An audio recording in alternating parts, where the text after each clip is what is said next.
नमस्कार साथियों, स्वागत है आप सभी का एक बार फिर से Kumar Gaurav current affair class notes में, जो आपके सभी कॉम्पिटेटिव एग्जाम की दृष्टि से काफ़ी ज़्यादा इंपॉर्टेंट रहते हैं। तो आइए साथियों, आज हम बात करेंगे 27 अप्रैल 2024 के top most current affair class notes पर, जो आपके लिए, आपके वनडे एग्जाम के लिए बहुत ज़्यादा हेल्पफुल रहने वाले हैं। तो पूरे पेशेंस के साथ वीडियो को देखना, बहुत अच्छी वीडियो रहने वाली है और बहुत सारे फैक्ट बहुत ही कम समय में आपको समझाकर याद कराने की कोशिश करूँगा। ठीक है, स्टैटिक जीके के बहुत सारे क्वेश्चन आपको बताऊँगा और कुल मिला के आपकी क्लास जो है बहुत ही परफेक्ट तरीके से मैंने आपके लिए तैयार की है, जो आपके लिए बहुत यूज़फुल होगी। ठीक है, तो आइए शुरुआत करते हैं पहले क्वेश्चन से और पहले क्वेश्चन देखकर आपको पता चल जाएगा कि हाँ, ये क्लास नोट्स आपके लिए कितने हेल्पफुल हैं।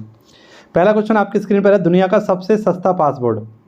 तो आप सभी को पता है दुनिया का सबसे सस्ता पासपोर्ट जो है वो यूएई का है। हाल ही में एक संस्था है, ऑस्ट्रेलियाई संस्था है, जिसका नाम है कंपेयर द मार्केट। तो कंपेयर द मार्केट के द्वारा बताया गया कि दुनिया का सबसे सस्ता जो पासपोर्ट है वो यूएई का है।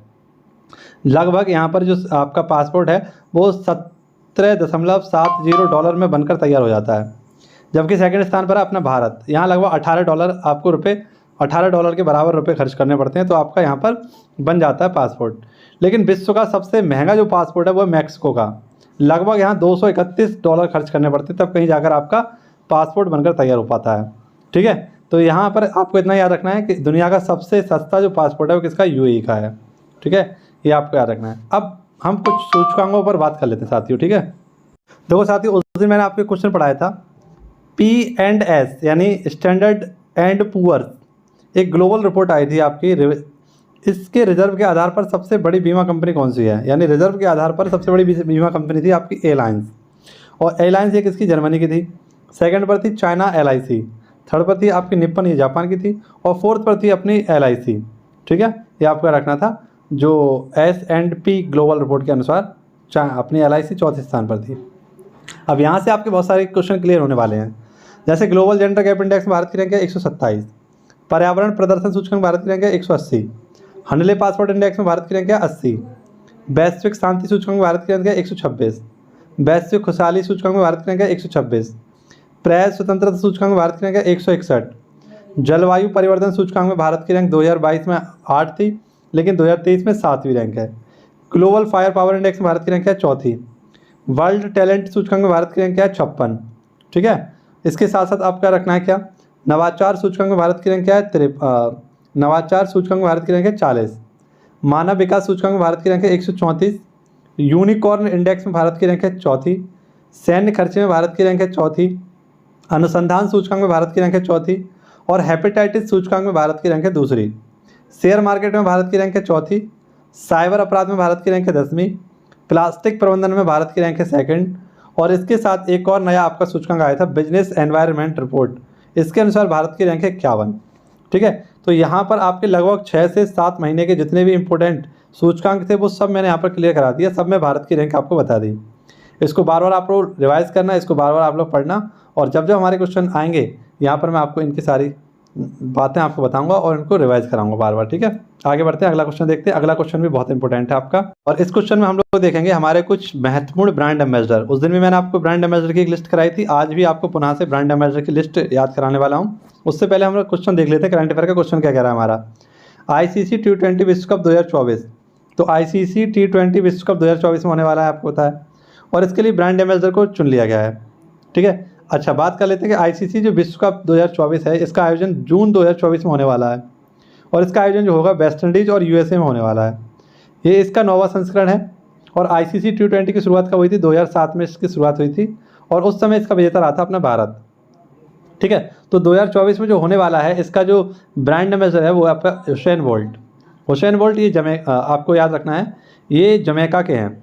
ठीक है, और जमैका के हैं, इसके साथ साथ आपको याद रखना है कि ये एक धावक हैं। इनके द्वारा क्या किया गया है, 2008, 2012 और 2016 इन तीनों ओलंपिक में लगातार इन्होंने गोल्ड मेडल जीता था। 2008 में इसका बीजिंग ओलंपिक था, 2012 में ये आपका लंदन ओलंपिक था, और 2016 में ये आपका रियो ओलंपिक था। इन तीनों में लगातार गोल्ड मेडल जीता था उसेन बोल्ट ने, जिनको ICC विश्व कप 2023 का क्या बनाया गया, ब्रांड एम्बेसडर बनाया गया है। अब साथियों बात आई किसकी, ICC की। तो ICC की स्थापना हुई थी 1909 में। इसके हेडक्वार्टर कहाँ पर, दुबई में है, और इसके वर्तमान में अध्यक्ष कौन है, ग्रेग बर्कले। ठीक है, जो कि न्यूजीलैंड के आपके, ये आपका रखना है। आप लोग कमेंट बॉक्स में बताइए वर्तमान में BCCI के अध्यक्ष कौन है। ठीक है। कमेंट बॉक्स में मुझे आंसर बताइए आप लोग कि वर्तमान में बीसीसीआई के अध्यक्ष कौन है और इसका मुख्यालय कहाँ पर है। चलिए अब आपको पूरी लिस्ट कर देता हूँ ब्रांड एम्बेसडर की, ठीक है। 6 महीने के जितने भी हमारे इंपॉर्टेंट ब्रांड एम्बेसडर हैं उनको आप लोगों को याद करना है, उनको एक बार देखना है, ठीक है। इस आधा घंटे की वीडियो में आप सभी के लिए बहुत सारी चीज़ें छांट कर ढूंढ कर मैं आपके लिए इकट्ठी करता हूँ और फिर आपको एक क्रम में एकदम तरीके से आपको सारी चीज़ें कराता हूँ, ठीक है। तो वीडियो बनाने में काफ़ी ज़्यादा टाइम लगता है, तो साथियों आप लोग इस मेहनत को समझिए और वीडियो अगर पसंद आया करे तो आप लोग एक लाइक कर दिया करें, है ना। और एक कोई भी क्लास की बात जो आपको अच्छी लगती हो उसको आप लोग कमेंट बॉक्स में जरूर बता दिया करें, ठीक है। चलिए आगे देखते हैं। क्वेश्चन हमारा कह रहा है पश्चिम बंगाल के ब्रांड एम्बेसडर कौन है? सौरव गांगुली। एसबीआई के ब्रांड एम्बेसडर कौन है? M S Dhoni. Reliance Jio mart के कौन है? M S Dhoni. मोबिल के ब्रांड एम्बेसडर कौन है? ऋतिक रोशन। चुनाव आयोग के राष्ट्रीय आइकन कौन है? सचिन तेंदुलकर। आईसीसी विश्व कप के ग्लोबल एम्बेसडर कौन थे? सचिन तेंदुलकर। भारत पेट्रोलियम के ब्रांड एम्बेसडर कौन है? तो राहुल द्रविड़, ठीक है। इसके साथ रैंगलर के कौन है? तो ये स्मृति मंदाना। हाइफा लैब के कौन है? स्मृति मंदाना। त्रिपुरा के पर्यटन ये है सौरव गांगुली। बंधन बैंक के सौरव गांगुली। मंत्रा के कौन है? रणबीर कपूर। प्यूमा इंडिया के कौन है? हरमनप्रीत कौर, ठीक है। इसके साथ साथ आपको क्या रखना है?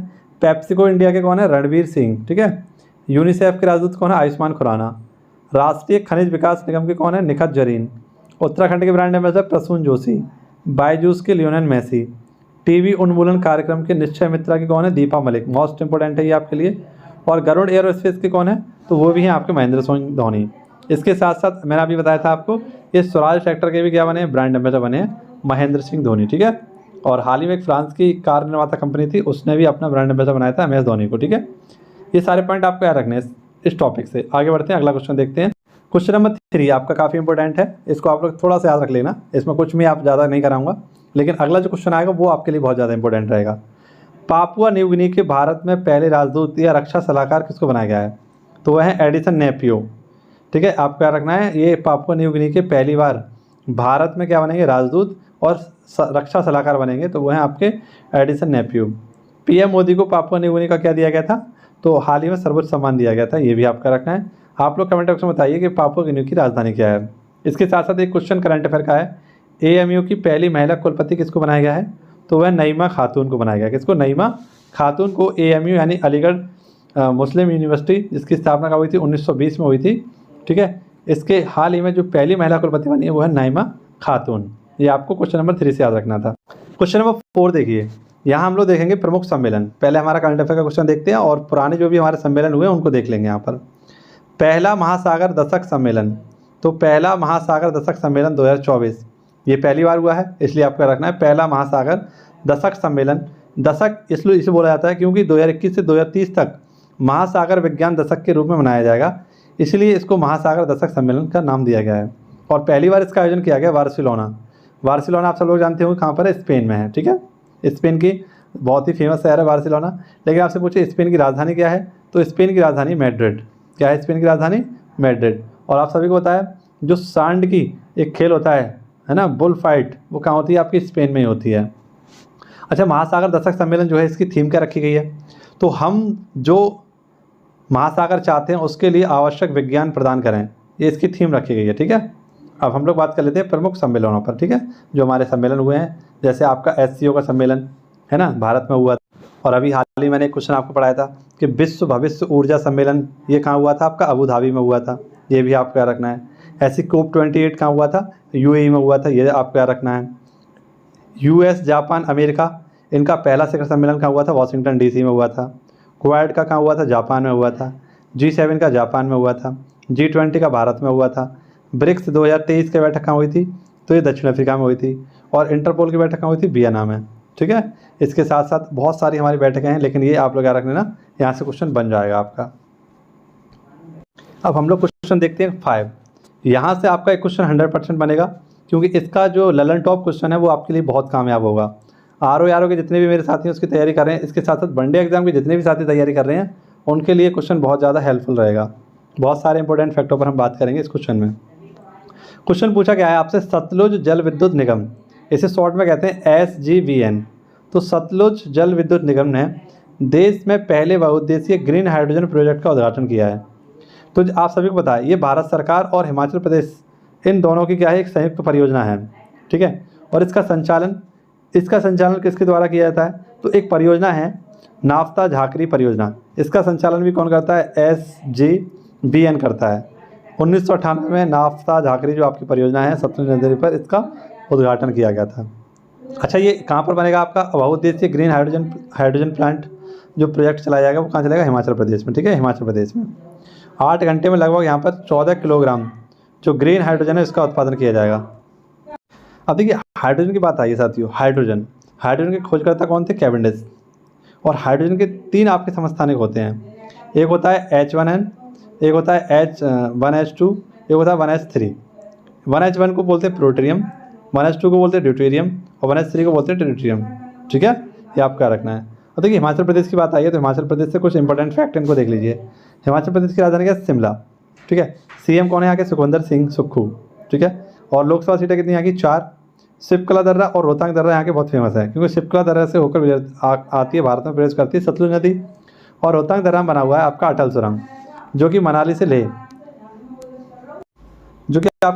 लेह तक है। और इसकी जो मनाली से लेह तक है ये आपका, और इसकी 9.02 किलोमीटर कुल लंबाई है। ठीक है, ये भी आपका रखना है। अब देखिए हिमाचल प्रदेश की कुछ योजना है, मैंने देखा है कि ज़्यादातर आपकी हिमाचल प्रदेश की कुछ योजनाओं को परीक्षा में पूछ लेता है परीक्षक। तो जैसे मेरी पूछी हुई कुछ आपकी योजनाएं हैं, जैसे नारी को नमन योजना, ये आपकी हिमाचल प्रदेश की है। सबल योजना, ये हिमाचल प्रदेश की है। सुख आश्रय योजना, ये भी हिमाचल प्रदेश की है। और सशक्त महिला ऋण योजना, ये भी हिमाचल प्रदेश की है। तो ये चारों ही जो योजना है वो अलग अलग परीक्षाओं में पूछी गई हैं, तो इनको आप लोग जरूर याद रखना, ये परीक्षाओं में पूछी हुई योजना है। देखो साथियों, अब हमारा क्वेश्चन नंबर 6 है। ये क्वेश्चन नंबर 6 अगर आपने देख लिया तो यहाँ से आपके इतने सारे फैक्ट क्लियर होने वाले हैं, इतना कंटेंट आपको इस क्वेश्चन में मिलने वाला है कि आपने सोची भी ना होगी। ठीक है, तो यहाँ से आपको बहुत कुछ सोचना होगा, सोची नहीं है तो अब सोचना होगा। ठीक है, क्वेश्चन नंबर 6 क्या कह रहा है हमारा? विश्व मलेरिया दिवस। आप सभी को पता है विश्व मलेरिया दिवस 25 अप्रैल को मनाते हैं। ये बहुत ही बच्चों वाला क्वेश्चन है, आप सभी को याद होगा। रोनाल्ड रोज के द्वारा आप सभी को पता है इनका बर्थडे था, इसीलिए 25 अप्रैल को मलेरिया दिवस आपका मनाया जाता है। और इसकी थीम जो रखी गई है वो escalating the fight against the malaria, इसकी थीम रखी गई है। अगर हिंदी में हम लोग देखें तो मलेरिया के विरुद्ध लड़ाई को तेज़ी से आगे बढ़ाना, ये इसकी थीम रखी गई है। ये तो बेसिक सी बातें थी, आपको याद रखनी है। अब मलेरिया के बारे में देखते हैं थोड़ा सा। मलेरिया जो इसका वाहक होता है वो होता है मादा एनाफ्लीज, यानी एक मच्छर के काटने से आपका मलेरिया होता है, और उस मच्छर का नाम है मादा एनाफ्लीज जो इसकी वाहक होती है। जबकि इसका रोग कारक क्या होता है? प्लाज्मोडियम। ठीक है, प्लाज्मोडियम, ये आपका रखना है प्लाज्मोडियम। अच्छा, जब मलेरिया होता है तो शरीर के किस अंग को प्रभावित करता है? तो RBC और तिल्लियों को प्रभावित करता है आपका मलेरिया। इसके लिए दवा कौन सी होती है? तो सिनकोना वृक्ष की छाल से प्राप्त होता है कुनेन की दवा। ठीक है, इसका उपयोग किया जाता है, लेकिन हाल ही में इसकी वैक्सीन भी बनाई गई थी, है ना, मॉस्किवरेक्स, ये आपका रखना है। अब देखिए पहले तो अप्रैल माह की बात कर लेते हैं हम लोग। अप्रैल माह के जितने भी हमारे दिवस हैं उसको देख लेते हैं, और उसके बाद हम देखेंगे रोग संबंधित जो भी हमारे दिवस हैं। जैसे आपका कैंसर डे है, ठीक है, एड्स डे है, TB डे है, मलेरिया डे है, ये हमने देख ली। ऐसे बहुत सारे हमारे रोग हैं, उनकी सारे रोगों की लिस्ट मैंने एक जगह लिख ली है आपके लिए, वो आपको याद कराऊंगा बहुत अच्छे तरीके से। अगर उसको आपने याद कर लिया तो रोग से संबंधित कोई भी अगर फैक्ट आया, आपका कोई भी क्वेश्चन आया तो उसको गलत नहीं करेंगे आप लोग। देखिए पहले तो आप डेट याद करिए, अप्रैल माह की जितनी भी डेट है उनको डेट याद करने की कोशिश करिए। 5, 6, 7, 9, 10, 11, उसके बाद आपका 13, 14, 17, 18, 19, 21, 22, 23, 24 और उसके बाद 25 और उसके बाद 29। इस प्रकार से अगर आपने डेट याद कर ली ना तो आपको डेट याद करने के बाद दिवस याद करने में बहुत आसानी हो जाएगी। एक बार डेट आप लोग याद कर लीजिए, ठीक है, डेट आपने याद कर ली। अब देखिए 5 अप्रैल को कौन सा दिवस मनाते हैं? राष्ट्रीय समुद्र दिवस। 6 अप्रैल को विश्व शांति और विकास के लिए अंतर्राष्ट्रीय खेल दिवस मनाया जाता है आपका। 7 अप्रैल को विश्व स्वास्थ्य दिवस। 9 अप्रैल को CRPF स्थापना दिवस। 10 अप्रैल को होम्योपैथी डे। 11 अप्रैल को ज्योतिबा फुले की जयंती मनाई जाती है। 13 अप्रैल को हम लोग क्या मनाते हैं? बैसाखी स्थापना दिवस, यानी बैसाखी मनाते हैं आपका। 14 अप्रैल को डॉक्टर भीमराव अम्बेडकर जी की जयंती मनाते हैं। 17 अप्रैल को हीमोफीलिया डे मनाते हैं। 18 अप्रैल को वर्ल्ड हेरिटेज डे मनाते हैं आपका, ठीक है, वर्ल्ड हेरिटेज डे। नेक्स्ट है आपका 19 अप्रैल को लीवर डे मनाते हैं। 21 अप्रैल को सिविल सर्विस डे मनाते हैं। 22 अप्रैल को पृथ्वी डे मनाते हैं, यानी कि अर्थ डे मनाते हैं आपका। 23 अप्रैल को बुक एंड कॉपीराइट डे मनाते हैं। 24 तारीख को आप सभी को पता पंचायती राज दिवस मनाते हैं। 25 अप्रैल को मलेरिया डे और 29 अप्रैल को डांस डे मनाया जाता है, ठीक है। तो ये अप्रैल माह के आपके दिवस थे। अब हम बात कर लेते हैं किस पर? हमारे रोग वाले दिवसों पर। हालांकि देखिए साथियों, मैंने बहुत जल्दी में आज क्लास लिखी थी, थोड़ा व्यस्त था आज थोड़ा सा, तो आज जल्दी में थोड़ी सी क्लास में लिखी है, इसीलिए यहाँ पर कुछ चीज़ें आपको शॉर्ट में नज़र आएंगी। हालांकि शॉर्ट में मैंने आपको लिख दी है, लेकिन पूरी थ्योरी के साथ आपको बोल कर बता रहा हूँ सारी बातें। तो आप लोग केवल सुनते रहना इन चीज़ों को, आपको बहुत अच्छे से समझ में आने वाली हैं। अब हम देखते हैं अगला रोग दिवस आपके, ठीक है। देखिए साथियों, मैंने उस दिन आपको पढ़ाया था विश्व कैंसर दिवस। तो विश्व कैंसर दिवस का मनाते हैं 4 फरवरी को, आपको पता ही है, ठीक है। कैंसर के बारे में यहाँ पर सारी बातें लिखी हुई हैं, इनको आप लोग थोड़ा सा वीडियो रोक कर जरूर पढ़ लेना। मैं आपको दिवस केवल रिवाइज करा रहा हूँ, ठीक है। देखिए, पहला पोलियो डे हम लोग कब मनाते हैं 24 अक्टूबर को, ठीक है। मलेरिया डे 25 अप्रैल को। रेबीज डे कुत्ते काटने से होता है 28 सितंबर को। ब्रेन लिपि डे, आंखों में एक रोग होता है, आप सभी को पता है ब्रेन लिपि, और ब्रेन लिपि मतलब आंखों से संबंधित होता है, जो भी अंधे होते हैं उनकी लिपि होती है। तो ये 4 जनवरी को मनाते हैं। हेपेटाइटिस दिवस 28 जुलाई को मनाते हैं। कैंसर डे 4 फरवरी को। बाल कैंसर दिवस 15 फरवरी को। कुष्ठ रोग दिवस ये लास्ट संडे मनाया था जनवरी को, और इस बार ये पड़ा था 30 जनवरी को, इस दिन मनाया था कुष्ठ रोग दिवस। टीबी डे 24 मार्च को। सर्वाइकल कैंसर टीका सर्वावैक है, ठीक है। और वीसीजी की फुल फॉर्म क्या है, वैसिलस कॉलमेट ग्लोइन, ठीक है। ये टीबी में आपका लगाया जाता है टीका, वीसीजी का टीका, ठीक है। तो ये आपके दिवस थे, आपको याद रखने सारे के सारे, ठीक है। चलिए आगे बढ़ते हैं। क्वेश्चन नंबर 7 आपका क्या कह रहा है, देखिए, रॉक्स एंड क्रिस्टल भूल भुलैया 2 बैलिस्टिक मिसाइल। तो इसको हम रॉक्स भी कह सकते हैं, या क्रिस्टल भूल भुलैया 2 बैलिस्टिक मिसाइल। ये अंडमान निकोबार से इसका सफल परीक्षण किया गया हाल ही में। किसके द्वारा, तो भारतीय सेना के द्वारा।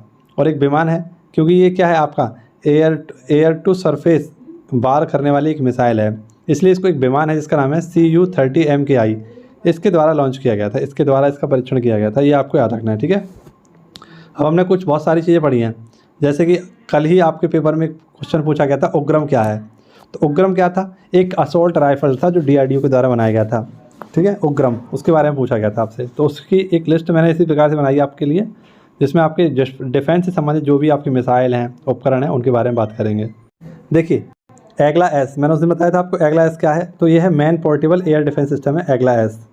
मैन पोर्टेबल डिफेंस जो आपका सिस्टम है उसको बोलते हैं एगला एस। रूस से लिया है भारत ने। समर क्या है, तो समर भी एक एयर डिफेंस सिस्टम है जिसमें आकार मिसाइल फिट है आपकी। वर्णास्त्र क्या है, एक हैवी वेट टॉर्पीडो है। S-400 क्या है, तो ड्राइम रूस का एयर डिफेंस सिस्टम है। इंद्रजाल ये अपने भारत का है, जबकि आयरन डोम इजराइल का है। प्रबल क्या है, एक रिवॉल्वर है, लंबी दूरी की रिवॉल्वर। और उग्रम क्या है, एक असॉल्ट राइफल है जो DRDO के द्वारा बनाया गया था, ठीक है।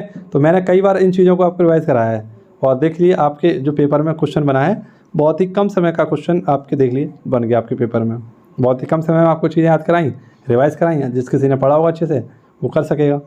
अगला क्वेश्चन देखिए, सौरभ घोषाल का संबंध किस खेल से है, तो इनका संबंध है स्क्वैश। ये चर्चा का विषय क्यों बने हुए हैं, तो इन्होंने हाल ही में सेवानिवृत्ति की घोषणा की है।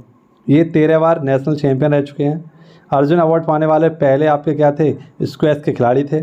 और 2023 जो हांगझोउ आपके एशियन गेम्स हुए थे उसमें गोल्ड भी जीता था इन्होंने, सौरभ घोषाल ने। ये चर्चा का विषय इसलिए बने हुए कि इन्होंने संन्यास की घोषणा कर दी है, सेवानिवृत्ति की घोषणा कर दी है। देखिए, मेजर ध्यानचंद खेल रत्न अवार्ड की अगर हम बात करें तो इसकी शुरुआत कब हुई थी, 1991 में हुई थी, और पहला किसको दिया गया था, विश्वनाथ आनंद को दिया गया था, ठीक है। इसमें राशि कितनी मिली है, 25 लाख रुपए मिलती है। और 2023 में किसको मिला है, सात्विक और चिराग शेट्टी को मिला है, ठीक है। इसके साथ देखिए अर्जुन अवार्ड, इसकी स्थापना कब हुई थी, 1961 में 15 लाख रुपये इसमें राशि दी जाती है। और हाल ही में ये 26 खिलाड़ियों को दिया गया, ठीक है। यहाँ 29 की जगह कर लेना, 26 खिलाड़ी, ठीक है। 26 खिलाड़ियों को दिया गया है, 29 मैंने काट के लिखा, फिर भी 29 लिख दिया है, लेकिन आप लोग याद रखना कितने 26 खिलाड़ियों को दिया गया, ठीक है। आगे क्वेश्चन पर बात करते हैं हम लोग। देखिए, IPL इतिहास में 200 विकेट यानी सर्वाधिक 200 विकेट लेने वाले जो खिलाड़ी बने उनमें यजुवेंद्र चहल राजस्थान रॉयल्स से खेल रहे हैं वर्तमान में, ठीक है। और ये 200 विकेट लेने वाले पहले खिलाड़ी बन चुके हैं IPL के। सबसे ज़्यादा स्कोर किसने किया है, किस टीम ने किया है, तो हैदराबाद ने। लगभग आपका 287 स्कोर किया था हैदराबाद की टीम ने। सर्वाधिक शतक किसने लगाए, विराट कोहली ने। सर्वाधिक छक्के किसने लगाए, रोहित शर्मा ने। सर्वाधिक विजेता कौन रहा है IPL का, तो मुंबई और चेन्नई 5 बार जीते हैं ये। और पहली बार कौन जीता था, राजस्थान रॉयल 2008 में जीता था, ठीक है। ये आपको इससे याद रखना था, थोड़े से फैक्ट हैं लेकिन याद रख लेना। यहाँ से क्वेश्चन मेरे ख्याल से बहुत ही कम बनते हैं, लेकिन फिर भी कर लीजिए आप लोग। RBI ने ऑनलाइन नए ग्राहक जोड़ने पर प्रतिबंध लगाया है। तो RBI ने एक बैंक है जिसका नाम है कोटक महिंद्रा बैंक। कोटक महिंद्रा बैंक पर इन्होंने ऑनलाइन और नए ग्राहक जोड़ने पर क्या किया है, बैन लगा दिया है, प्रतिबंध लगा दिया है। RBI की बात करें तो इसकी एक्ट कब आया था, 1934 में आया था। इसकी स्थापना कब हुई, 1935 में। इसका राष्ट्रीयकरण कब हुआ, 1949 में। इसके पहले अध्यक्ष कौन थे? तो ऑसबॉर्न स्मिथ। और इसके पहले भारतीय अध्यक्ष कौन थे? C D Deshmukh. जबकि वर्तमान अध्यक्ष कौन है? तो वह है शक्तिकांत दास। ठीक है, आरबीआई से आप लोग इतने सारे फैक्टों को याद रखना है। अब हम लोग बात कर लेते हैं मैदान सीरीज पर। ठीक है, मैदान सीरीज ये हमारे 5वें नंबर की होगी, जो आपके लिए काफ़ी इंपॉर्टेंट रहेगी। ठीक है, तो वहाँ पर हमारी परियोजना रह गई थी ना, इसको परियोजना को पहले कंप्लीट करते हैं, उसके बाद मैदान सीरीज करते हैं। ठीक है, देखिए भाखड़ा नाखल बांध ये सतलज नदी पर है पंजाब में। इंदिरा गांधी नहर परियोजना ये सतलज और ब्यास नदी पर है राजस्थान में। हीराकुंड ये महानदी पर है उड़ीसा में। तुंगभद्रा ये तुंगभद्रा नदी पर आंध्र प्रदेश में है। नागार्जुन सागर कृष्णा नदी पर है आंध्र प्रदेश में। फरक्का परियोजना गंगा और भागीरथी नदी पर है, ये आपका पश्चिम बंगाल में। इसके साथ देखिए काकरापार ये ताप्ती नदी गुजरात में है। ओकाई परियोजना ताप्ती नदी गुजरात में है। रेहंद परियोजना रेहंद नदी उत्तर प्रदेश में है। इडुक्की परियोजना पेरियार नदी केरल में है। टिहरी बांध परियोजना भागीरथी नदी उत्तराखंड में है। कोयना परियोजना कोयना नदी महाराष्ट्र में है। ठीक है, अब देखिए बहुत इंपॉर्टेंट है ये चीज़ें, आप लोग समझ नहीं पा रहे हैं लेकिन बहुत इंपॉर्टेंट है। सलाल परियोजना चिनाब नदी कश्मीर में है। स्वर्ण रेखा परियोजना स्वर्ण रेखा नदी झारखंड में है। शिव समुद्रम परियोजना कावेरी नदी कर्नाटक में है। मैट्टूर बांध परियोजना कावेरी नदी तमिलनाडु में है। तेनू घाट परियोजना ये आपकी कहाँ पर है? दामोदर नदी झारखंड में है। दामोदर नदी घाट परियोजना दामोदर नदी झारखंड में है। इसके साथ देखिए सरदार सरोवर बांध, कौन सा? सरदार सरोवर बांध आपसे पूछे तो सरदार सरोवर बांध ये नर्मदा नदी पर है गुजरात में। दुलस्ती परियोजना चिनाब नदी कश्मीर पर है। अलमाटी बांध कृष्णा नदी कर्नाटक में है। और मयूराक्षी ये आपका मयूराक्षी नदी पश्चिम बंगाल में है। ठीक है, तो ये हमारे उस वाले क्वेश्चन का यहाँ पर ललन टॉप मैंने आपको करा दिए। ठीक है, अगला क्वेश्चन देखिए। अब यहाँ पर हम लोग बात कर लेते हैं मैदान सीरीज। लीबिया अफ्रीका महादेश में स्थित है, जिसकी राजधानी क्या है? त्रिपोली। ये उत्तर में है और इसकी सीमा लगती है किससे? इसकी लीबिया की सीमा लगता है भूमध्य सागर से। ठीक है, तो अफ्रीका महाद्वीप का देश है, सबसे उत्तर में है आपका, उत्तरी देश है आपका लीबिया। ये भी आपका रखना है, लीबिया जिसकी राजधानी है त्रिपोली। अफीम युद्ध चीन और इंग्लैंड के बीच हुआ था। क्लोरोफ्लोरोकार्बन और ओजोन परत के ह्रास के लिए उत्तरदायी है, यानी जिसे हम CFC गैस कहते हैं, जो फ्रीज रेफ्रिजरेटर से आपकी निकलती है और AC से निकलती है, उसे हम बोलते हैं क्लोरोफ्लोरो CFC गैस। ठीक है, नेक्स्ट देखिए कांसा कॉपर और टिन का मिश्रण है। कांसा किसका है? तो कॉपर और टिन। ठीक है, इन दोनों का मिश्रण क्या है? कांसा। और कांस्ययुगीन सभ्यता कौन सी थी? आप लोग कमेंट बॉक्स में मुझे बता दीजिए। चुंबकीय फ्लक्स का मात्रक कौन है? वेबर। पोलियो के टीका का निर्माण किसने किया था? जॉन साल्क ने किया था पोलियो का टीका। और कमेंट बॉक्स में बताइए मुझे कि पोलियो भारत यानी भारत पोलियो मुक्त कब हो चुका था? मरीनो भेड़ की नस्ल, मरीनो क्या है? तो भेड़ की नस्ल है एक। राज्यपाल की नियुक्ति कौन करते हैं? राष्ट्रपति। ठीक है, राज्यपाल की नियुक्ति राष्ट्रपति करते हैं। नेक्स्ट रानीखेत मुर्गी, रानीखेत रोग मुर्गी में होता है, किस में होता है? मुर्गी में। रस्ट रोग किस में होता है? गेहूँ में होता है। दोनों ही इंपॉर्टेंट है बहुत ज़्यादा। रानीखेत रोग मुर्गी में होता है और रस्ट रोग किस में होता है? गेहूँ में होता है। किडनी रोगों को डायलिसिस पर रखा जाता है, किडनी रोगी जो होते हैं उनको डायलिसिस पर रखा जाता है। बारदौली सत्याग्रह का संबंध सरदार पटेल से है। आंसू क्रॉनिकल ग्रंथि से स्रावित होता है। नेक्स्ट आपसे पूछे चौथी सतह शब्द प्रेस से संबंधित है। अंतर्राष्ट्रीय तिथि रेखा 180 पूर्वी या पश्चिमी देशांतर को होता है। नेक्स्ट देखिए वरुण परियोजना मेजा बीजारोपण से संबंधित है। जल के अणुओं द्वारा प्रकाश के नीले रंग का प्रकीर्णन द्वारा समुद्र के जल का रंग नीला दिखाई देता है। नेक्स्ट राम प्रसाद बिस्मिल को काकोरी कांड 1925 में फांसी दी गई। सूर्य से पृथ्वी तक ऊष्मा संचरण विकिरण के द्वारा होता है। प्रोटीन नाइट्रोजन गैस का प्रमुख अवयव है। लाहौर का किला अकबर में बनवाया था। ठीक है, चलिए मिलते हैं आपसे नेक्स्ट वीडियो में। धन्यवाद, जय हिंद, जय भारत।